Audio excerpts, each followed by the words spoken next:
আকিল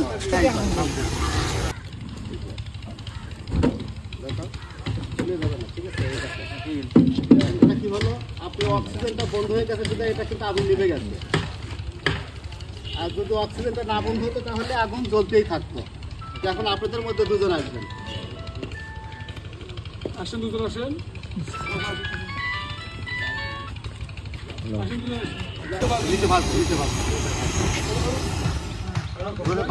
এরকম ভাবে দিলেও হবে, ওইভাবে দিলেও হবে।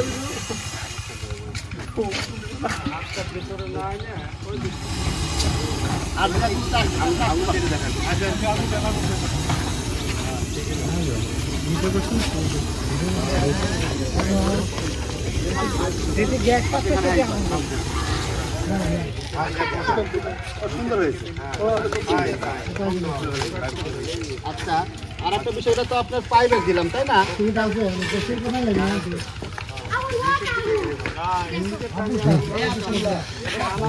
আচ্ছা, গ্যাসে আগুন লাগালে কিভাবে কি আগুন নেভানো যায় সেটা দেখানো হচ্ছে।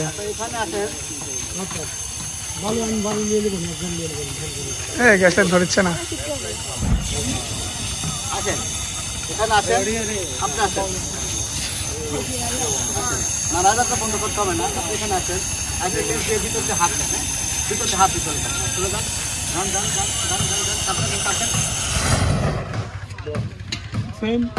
আপনি কি তাপ লাগছে? তাপ লাগবে না, কিন্তু ওইখানে ওই আগুন লাগবে কেন সাহসই হলো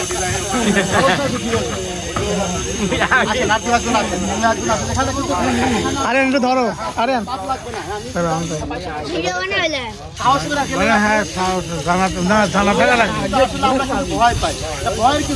ভয় তো না, এগুলো হচ্ছে জানা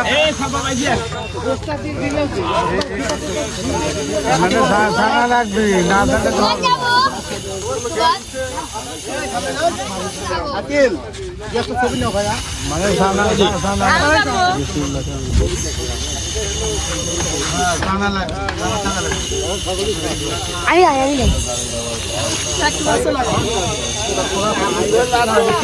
মানে কি হবে এরকম? ভয় পাই, ভয়ের কিছু নেই। ভয় করছে, সাহস করে এটা ধরলেই আপনি নিয়ে যাবেন। আসলে সবাইকে ধন্যবাদ।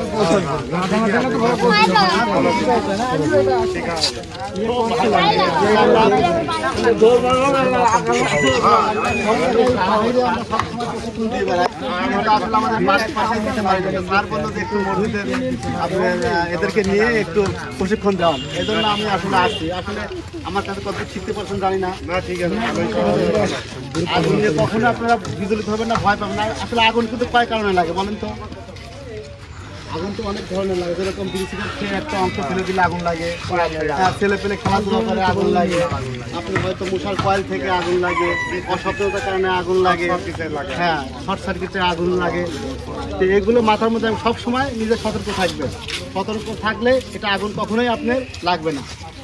আর আপনার বাসাতে সবসময় ভাবিকে বলে দেবেন যে আসলে আগুন যখন লাগবে, আগুন কিন্তু ছোটোই থাকে, যে কোনো আগুনই লাগুক আগুন কিন্তু ছোটোই থাকবে, তারপর আস্তে আস্তে ধীরে ধীরে বড় হবে। যখন ছোট থাকবে তখন আপনি সাহস করে আপনি বালি অথবা পানি যে আগুন যেটা লাগে সেটা ব্যবহার করলে পরে আপনি আসবে। এটা মনে করেন যে এটা কিন্তু আপনার এই খালা বা কাঁথা কম্বল এটা কিন্তু আপনি